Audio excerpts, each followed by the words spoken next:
Hello, this is Adam Feinberg, and you are listening to Harlem Stories.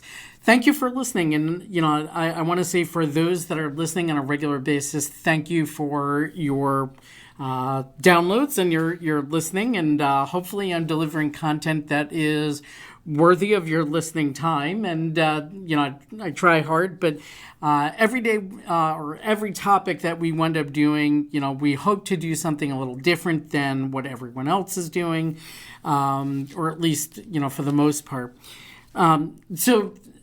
I mentioned this is Harlem Stories, and, if you haven't listened to any of our episodes previously, we focus on the Upper Manhattan marketplace and the Upper Manhattan neighborhoods, really starting it from the 96th Street, where you get into Manhattan Valley and Bloomingdale neighborhoods, if you get into the Old World neighborhoods, rather than just calling it the northern portion of the Upper West Side. And we go all the way to the very tip top of Manhattan. We talk about architecture. We talk about some of the characters involved that have been historically associated with Harlem, or, some of these stories are in Harlem, Washington Heights, Hamilton Heights, etc. So all these uptown neighborhoods, and we talk about a little bit about the architecture and, some of the unique storylines that we tend to come across uptown.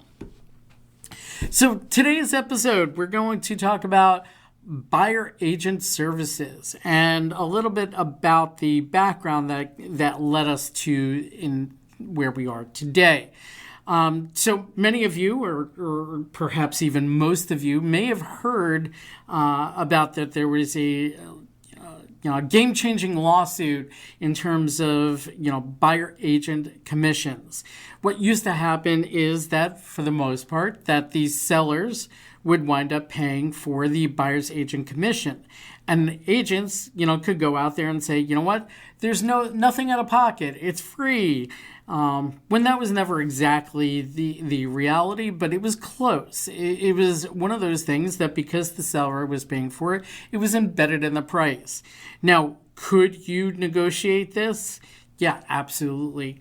But very few people did. And as a result, this was something in our industry that was, let's say just kind of hidden out there. And I think agents could have done a better job, myself included.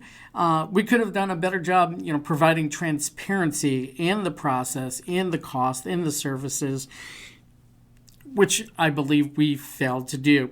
In any case, looking forward, I don't believe that what the Justice Department the lawsuit was, is that there was this, potential accusation of collusion, between parties. And I got to say, for an industry where very often in a lot of the listings that I wind up working with buyers on, a lot of times I have a hard time just getting them to give me a phone call back. Now, that's not exactly the environment of collusion. For that said, I think the issue was more about transparency than, what they were making it out to be. And, what should a buyer's agent service cost? And, I can't get into, the actual percentages here, because that is, something that we can't discuss publicly, but, I'm happy to discuss that offline. But I think more importantly, my goal here today is to kind of give a buyer a sense of what buyer agent services could be or look like. Now, every agent has got a different background, and they could offer potentially something different. So I don't have a fashion background or an interior design background, but I'm sure there's an agent out there that is bundling that or a la carte, going to offer that to buyers. Now, I have a financial background, and I know that's going to be important to the vast majority of my buyers, and how I can wind up applying that. And I think there's a misperception among the public as to what buyer agent services are out there, because the reality is, I think that, and this has probably been proven true is I think that the public thinks that like our job is to open doors and set appointments for them, find properties for them, and that's like 50% of our job. When I would say in reality, that's perhaps just 15%, 15% of our actual job.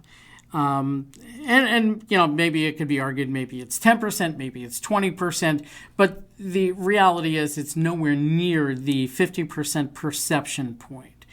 I want to give my listeners today and, ultimately, how I went at presenting it to my clients is my services that I bring to the table. And I think it's important that, every buyer agent out there, define what it is that they're offering to the public, to their clients.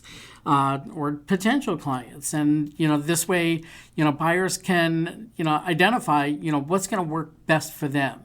So if you're talking about something that's going to need a total interior gut, maybe you're better off working with that agent that either has the connections with interior design firms or has an interior design background themselves. And maybe they're including that as part of their services. So all these things need to be taken into consideration when choosing a buyer's agent. And I don't think that a lot of people necessarily had given this too much thought beforehand. They basically saw, ooh, pretty home, and let's go see it. And and certainly I will definitely admit, I'm like, that's certainly part of the fun part of this job is going to see pretty homes. But at the same time, I also run this as my primary income and as my business. I take it quite seriously. So, for me, naturally, I'm like, I want to really, go into some depth and define what it is that I offer to a client. And I don't know that any necessarily list or rundown or categorization necessarily captures everything for everyone in every instance, because the reality is there is so much variation in what we do. And, there's conversations around, what AI is going to take over our jobs. And the way I really see it is I think I could realistically see as AI as, helping us in our jobs, but not necessarily taking over the role. Just the very many different hats that we're wearing, including really in some way, shape, or form, very often psychologists or psychiatrists. And, we're really a lot of times a shoulder to lean on. And I think that is one of those components that, isn't easily defined. I don't know that I necessarily have that in my list of services, but that is a practical reality. So I break this down into, and I've identified, I believe 7 core categories in which I offer my services.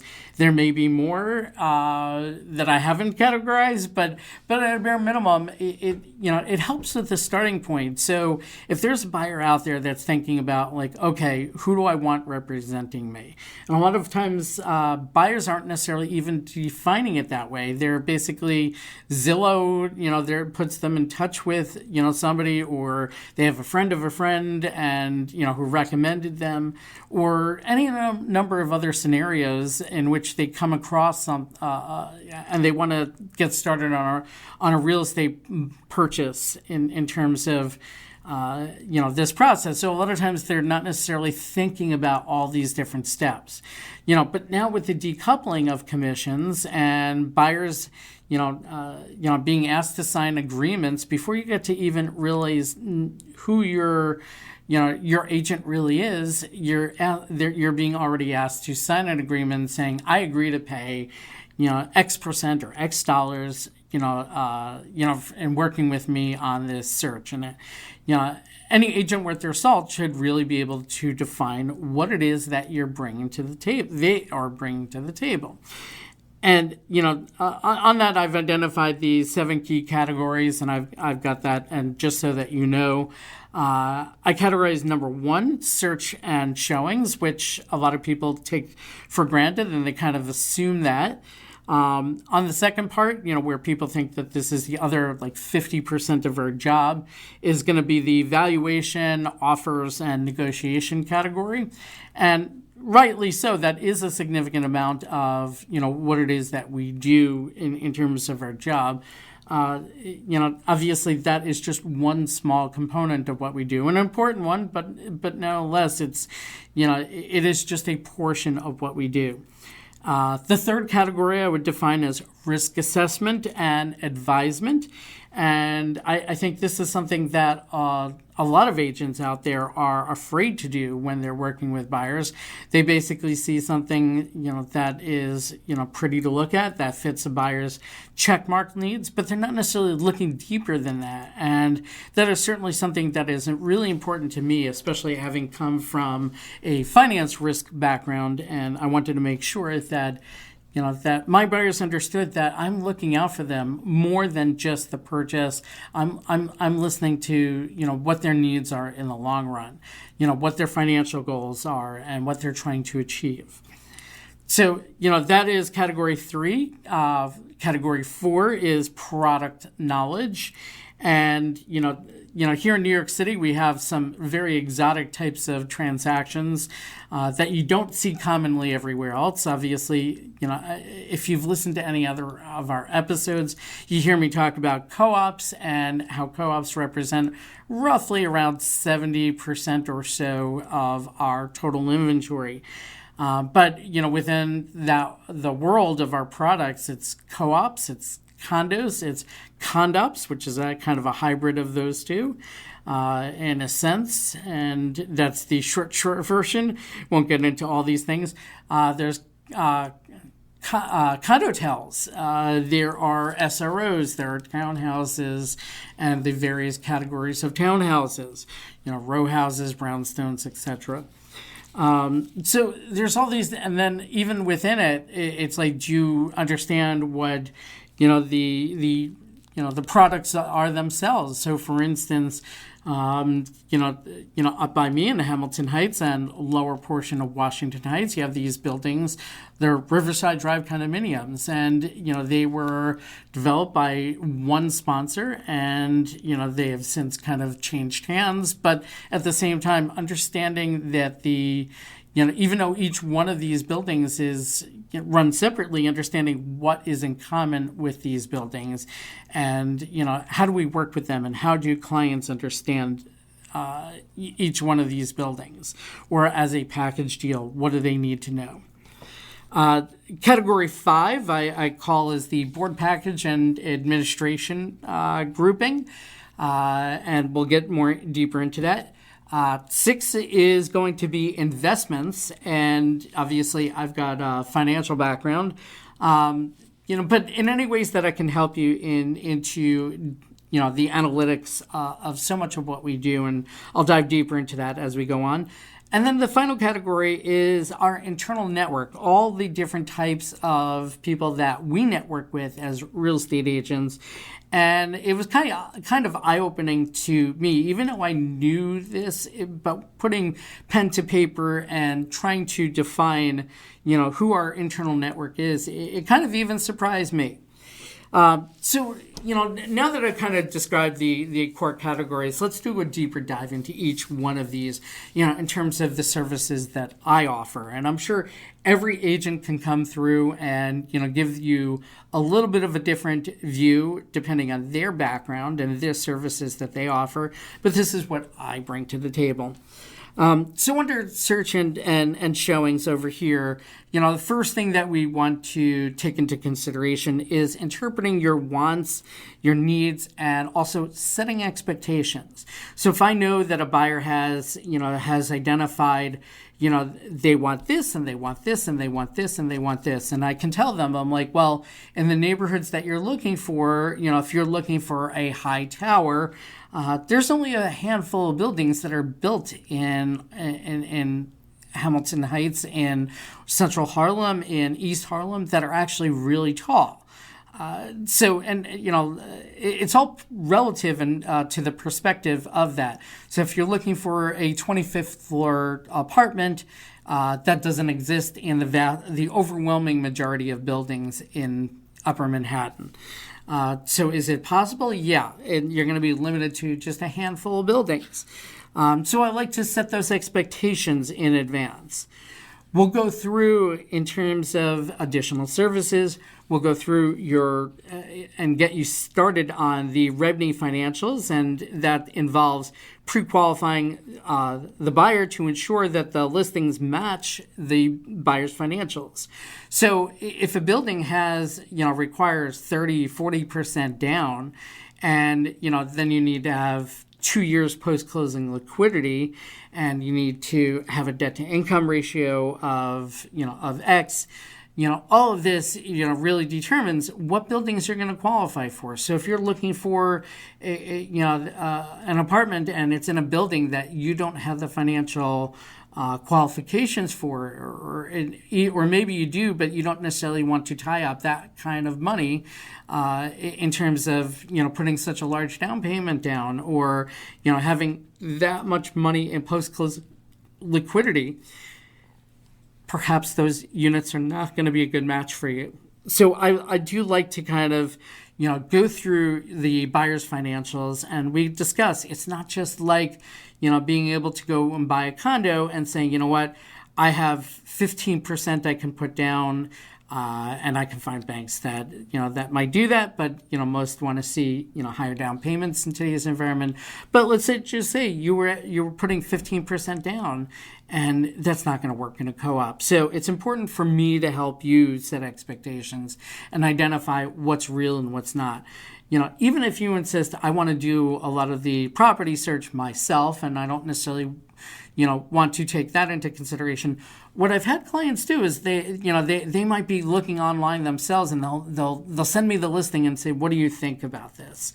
And I'll tell them, the various different aspects, and first and foremost, we're going to start off on the financial aspects. But if they're they realize that, especially if they're taking co-ops into consideration, if they realize that what they're doing is not really working well by searching online themselves, because let's say you're looking at one of the large listing sites and they don't really necessarily make it easy to determine, is the building a condo? Is it a co-op?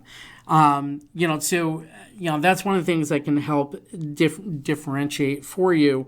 So I might do a curated search results, and I might add some commentary on a lot of those apartments or homes that we're suggesting. So, I might know something about the building or that block or that neighborhood, and I might add something, to that search that you wouldn't have necessarily known about. Especially true, when I start getting into certain aspects of, specifics within the building. So, the only other category that I tend to do among this now, of course, is the obvious of setting up the showings. But I also like to do a post-showing recap, going over some of the pros and cons, with my buyers and discussing what will work with them, what won't work with them, and why. And that way, every time we go back to the search table and we start looking for new properties, I'm now taking that feedback into consideration. So that is category one of search and showings, and a lot of people tend to think that is, such a large portion of my job. And in fact, while it is certainly a substantial portion, the reality is it's probably about 15% of what I do. Next category of valuations, offers, negotiations. Some of the services that I offer, it includes analyzing the asking price, and I'll incorporate a variety of parameters into it. Does it have outdoor space? What floor number is? What exposure? Are there more than one exposure? How much are the monthlies? And we'll go through all these different things and so much more, when kind of determining, value. A lot of buyers might look at it and say, oh, here's something that looks like a comp, and just because it looks kind of similar finishes and whatnot, but they might not necessarily know that, okay, this building has 60% of it is owned by the sponsor. And as a result, not a lot of banks will want to finance in it. So as a result, this apartment is going to be discounted, even though it looks so much like the other one down the street. So these are things that I'm taking into consideration. The next actual service that I offer under this category is a strategic structuring of the offer and a proper presentation.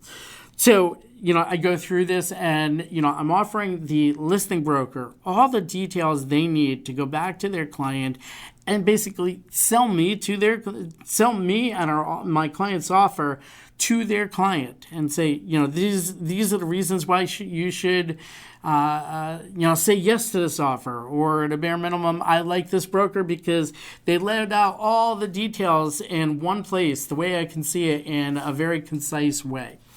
And all these things, and I might get back into, certain details that, that are vital that we might not recognize. So, if this was an SRO, I might, put it into the offer and saying, I'm like, that, my client recognizes that this is an SRO and all that entails. And, that means, if you're buying an SRO, that odds are you're not going to be able to finance much. And, at the same token, that you're going to have to bring in an architect to, redesign the setup of the apartment and to comply to make it a legal 1, 2, 3, 4 family home rather than an SRO where every room is rented out individually. And then I'll go through, with my clients in terms of depending on what they're looking for in terms of to purchase. Are they looking at resales? Are they looking at new construction? Are they considering both? And understand that when you're working with new construction, first off, there's, a lot of the buildings will have their own sheet in terms of, guidance on how they want to see or what they expect to see in an offer. So they might do a tiered down payment program. They might have, and every building is different in how they handle things, but they might have preferred banks and preferred lenders that they want you to use. You don't have to use them, but if you're financing and you want to use any lender of your choice, well, what happens if that lender doesn't want to underwrite? Well, in new construction, you're going to probably need to go to one of their preferred lenders. So these are, these and all these other details, especially in terms of negotiating certain points with new construction. A lot of buyers don't necessarily know about this and how it's handled a bit differently than negotiating in resales. So, in terms of my final point in valuation offers and negotiation, sometimes there's a possibility we may need to renegotiate if needed. Maybe there's a special assessment that wasn't discussed in previously. Maybe there's specific board requirements. So if you're buying in a co-op, sometimes the co-op might want to see they're rejecting, and the whisper that we're getting is that the price is too low. So, we may have to go back and renegotiate and restructure the deal. And, sometimes a price is not a price. And what I mean by that is, not everything is what it seems. Sometimes there are credits in the process. Ultimately, especially in the case of co-ops where you're trying to make one party happy. And that one party could be the board, not necessarily the seller. But it all depends. Every deal is going to be structured differently. Sometimes we also have to contest appraisals and, find out what's going on there. So in terms of the valuation offers negotiation category, there's quite a bit of numerous services that I do tend to offer my clients. The third category, risk assessment and advisement. I mentioned, originally that to me, it's not just about, does the apartment meet all these checklists? It's also about are there other concerns that I'm aware of, at the time or prior to submitting an offer, that I want to go through, and I might take a look at Department of Buildings filings. I might be advising on how building conditions can impact you. So, for instance, are the reserves sufficient, or are they collecting, enough on a monthly basis through the common charges or the monthly maintenance to build up proper reserves? Is there a building mortgage, and how does that affect you? Things of that nature.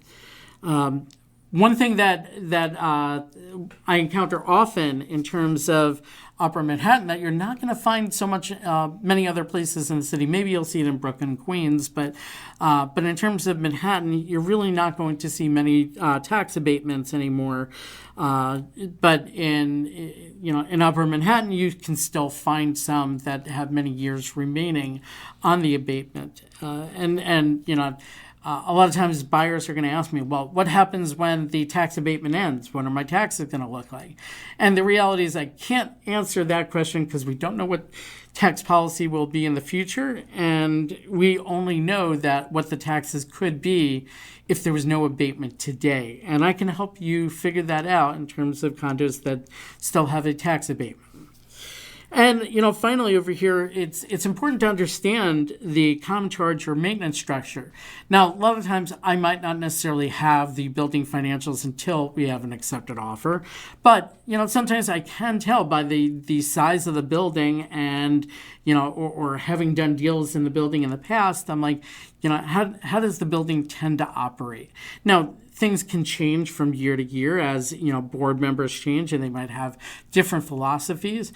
But, if I'm looking at a small building, and I've seen enough small buildings to get a better sense of what could be a reasonable common charge structure, and it depends. Do they have a building's managing agent? Does the building have an elevator? These are two items that are really expensive that add to the bottom line in small buildings. So, these are things that I also think are good things, and they're important to have. I don't want to, misconstrue or misconvey anything. I just want to make sure that buyers, understand that there is a difference in the cost structure in those kinds of buildings. And it's important, if I see a building where I think the common charges are too low, my advisement over here is, don't take any extreme level and saying, we should not consider this because, I feel like it's too low and maybe there's too much resistance. Well, my recommendation in this is, number one, know that it's possible other owners could struggle if common charges are raised too much too quickly. Or alternatively, I also recommend that buyers, what they do is they set aside some money in some sort of savings account that basically works as forced savings for the common charges that are not being offered, or special assessment that we know because the building routinely does it every 2 years. And things of that nature. And these are things that I will go over with my buyers. So now we get into the product knowledge category, and we're getting into some specifics that you want your agent to really have a decent sense of. They're not going to know every building, or at least with the exception of just a handful of brokers in the industry. For the most part, you might know as an agent, you might know quite a lot about a lot of the buildings, but there's no way you're going to know, just about every single building unless you've been doing this forever, in which case that is a rare thing to find. But, in any case, what I recommend is obviously you're working with an agent that really knows the neighborhood well. So what I do with my buyers, a lot of times, especially because they tell me, I don't really know the neighborhood. I don't necessarily want to buy somewhere, without necessarily really having a better sense of it. So what I do, I go back and say, what? Why don't we take a neighborhood walking tour? And I can, combine, a little bit of history and a little bit of interesting things to see and do. And we can also talk real estate along the way, and I can point out some, buildings that may or may not be a good option for you, but at least you start getting a better sense of the neighborhood. And that's something that I happily do with all of my clients. In fact, I do it with agents too. A lot of agents will come to me and say, I don't really know these neighborhoods. I'm like, can you tell me more about it? And I said, I can do better. I can show you, and we can do a walking tour. So that's certainly one aspect of it. And, we can go through. And one of the things I've done in my specialty practice that I don't know if necessarily a lot of agents do, but certainly I know some of the better agents and kind of have a decent sense of this. They might go through and say, they hear what a buyer is looking for. They might have a specific list of potential buildings to go down. So if a buyer says, I want a building that has a swimming pool, well, in Upper Manhattan, that's not exactly common, so we can narrow it down to just a handful of buildings. But, what if there's you're looking for parking for purchase and things of that nature?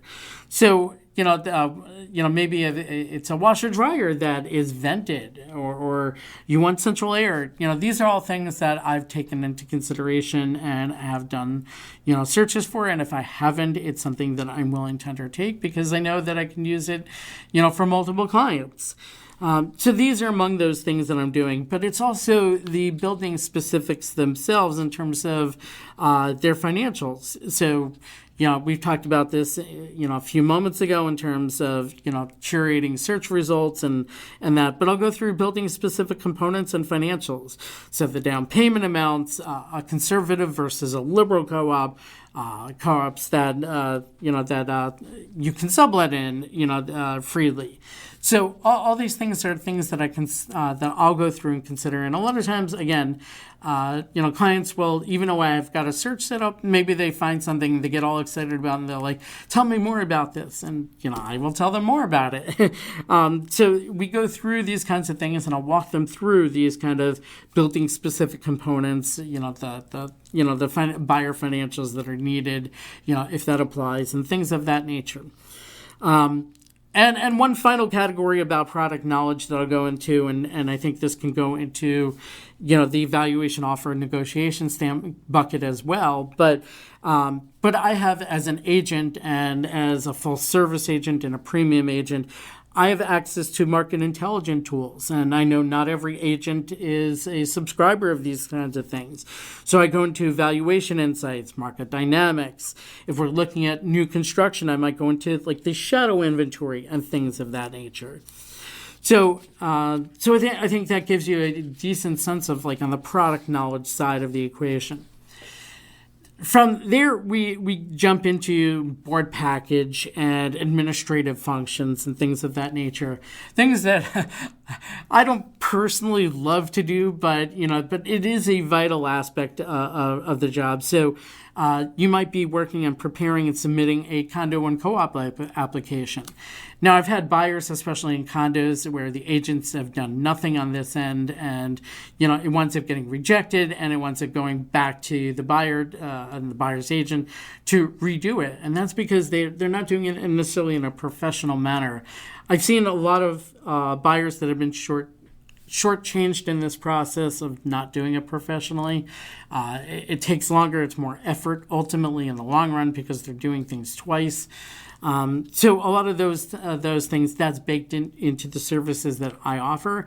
And I'll freely offer my board package staff in terms of working with our buyers and whatever it is that they need, or even if I'm on the listing side and the buyer's agent needs somebody that can put together the board package, I can certainly offer that as well. However, don't want to get too far off track. We're talking about buyers today, not on the sell side, but and what I can offer. But it's also important things like coordinating with the managing agent and the board is needed. So especially more needed so in co-ops than condos, but certainly don't want to underplay that role in condos either. But sometimes just trying to get a decent sense of what a buyer might qualify for. These are certainly important aspects of what we're looking at. We'll go through, and finally, especially in co-ops, extraordinarily rare to have a condo that does a board interview, in which case they are forced to approve you. So I don't think a condo board interview process is all that vital, but happy to do it if we come across that rare building that absolutely says we should be doing this, or we have to do this.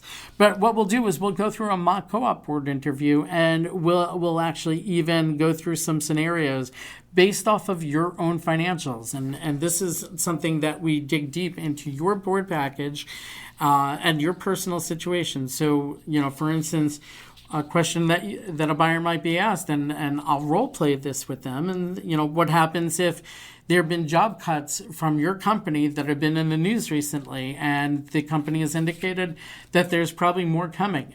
How do you wind up making a board feel comfortable knowing that if this is in the news, they could stumble on it and they could have genuine concerns? I'm like, is this buyer going to be able to, to pay for this apartment on a monthly basis, or do we have to worry about default? In which case, we might not want to approve the buyer. So we'll go through and we'll do a mock interview of, these aspects. And finally, there's usually some form of state paperwork involved in the process, fair housing, and there's another state disclosure as well in terms of agency relationships and buyers understanding that. And I walk through buyers in terms of that. And now there's obviously that buyer's agreement. So, that fully covers that board package administrative component. Next, we get into the category of investments. And obviously, we'll get into, the most simple stuff, buy versus rent review. But then we'll, depending whether you're thinking about investing. And a lot of times, I'll get two different categories of investors reach out to me. There's the professional investors, and then there's the people that want to diversify their money but don't have a whole lot of experience in real estate investing, and they don't necessarily know what their goals are. And I'll help them clarify what their goals, what they want out of an investment property. So they might not have thought about it too deeply before, but certainly by the time we get off the phone, I'd like them to have at least some clarification as to what to expect going forward, and what their goals are. Is it cap rate? Is it wealth preservation and an inflation hedge? Is it portfolio diversification? Cash flow or passive income? So we'll go through all these different, types of scenarios and what their objective might realistically be or look like in buying a property in Upper Manhattan or elsewhere for that matter. But certainly that's part of it. We'll talk about things, and I don't like getting too deep into this because it is such a technical topic, but at least, want to get into it with buyers if they aren't familiar and they are basically selling one property, looking to buy a new one, both as investments. So if the original property was already being used as an investment for a few years, we could talk about 1031 exchanges and basically how it is basically an opportunity to delay your taxes, in essence, is what it is. Ultimately you'll still have to pay it, but hopefully it's really more as a generational wealth tool. So, you're pushing that tax liability down the road, and hopefully at a lower number at a different point in time. So, we'll get into that a little bit. And in terms of the details, I always direct somebody to a 1031 exchange specialist. And then finally, we might get into, depending on who the client might be, developer services. We'll connect you with tech products, excuse me, that you might not already be familiar with. Final category that we want to talk about is our internal network. I was kind of surprised when thinking about this, breaking it down. In New York City, you need to have a transactional attorney. But, very often, as agents, we come across so many different types of scenarios. So we might, not just need like the traditional real estate transactional attorney, but it might also be litigation attorneys. I've had one deal that almost needed one, but Thankfully not. There's landlord-tenant attorneys, and then, sometimes we'll just get asked for all sorts of other attorneys, tax attorneys, things of that nature as well. These are that category over there. We can be introduced to accountants, all those in the remainder of the financial world, accountants, financial advisors, foreign exchange currency transfer partnerships, tax certiaries, credit repair advisors, 1031 qualified intermediaries. Like all those different types of financial advisory components over there. And of course, when you're buying a home, while in Manhattan, it's pretty common to buy in cash. But if you're not, we have a variety of mortgage bankers that we can connect you with that's right for your particular situation. And keep in mind, in Manhattan, it's not easy if you call the call center that's in the Midwest and on the back of your bank statement, or they send a little flyer insert with your bank statement. Ultimately, not saying that you can't come in with your own banker. In fact, I certainly recommend it. But you want that banker to be local, or at least at a bare minimum have local knowledge. I had one instance where I had a banker that owned an investment property on Union Square, and yet he was somewhere in the Midwest. So when I first heard, I'm like, my banker, lives in Indiana. I was kind of surprised that when he knew, Manhattan real estate, and he knew the quirks of it. So, I think certainly that is an important aspect to understand is, the banker doesn't necessarily need to be local. They need to understand the local market. And that's an important thing. So, and it's important to connect up the buyer with the right situation. So whether they're a first-time buyer, maybe they're a foreign national, in which case I'll recommend banks, or credit unions such as like the United Nations Federal Credit Union, which is available to people outside there. So people, the public, can join it, not a problem. So great for foreign nationals, portfolio lenders that do all the things that Fannie Mae and Freddie Mac won't underwrite in, which is Fannie and Freddie will underwrite in the majority of the nation, but here they won't. But then finally, the last category over here are various service professionals. So we get into working with inspectors and insurance agents and contractors and movers and storage and architects and interior designers. And I'm sure there's more that I'm leaving off this list, but it gives you a better sense of, of all the various different types of professionals that we are in contact with on a regular basis. And we never know who we're going to get requests for. Sometimes it's closet organizers, or, what about painters that specialize in, painting rooms where, they actually will move things around. Not all painters will do that. Or they'll do it room by room, so that the client can still remain living in the apartment, but they don't have to clear everything out of the apartment in order to get it painted. So we do get kind of these specialized requests even among subcategories of these things. Well, thank you for listening to me today. I wanted to give you a sense of of what I offer for buyer agent services, but more importantly, or just as importantly, is to understand what each agent is really willing and able to offer their client base, because it might not work for you. And just understand that interviewing a buyer's agent is something that is important, because not every agent can be everything to everyone. Well, with that, thank you very much for listening to Harlem Stories, and we hope to interest you in our next Harlem Story. Thank you. Have a great day.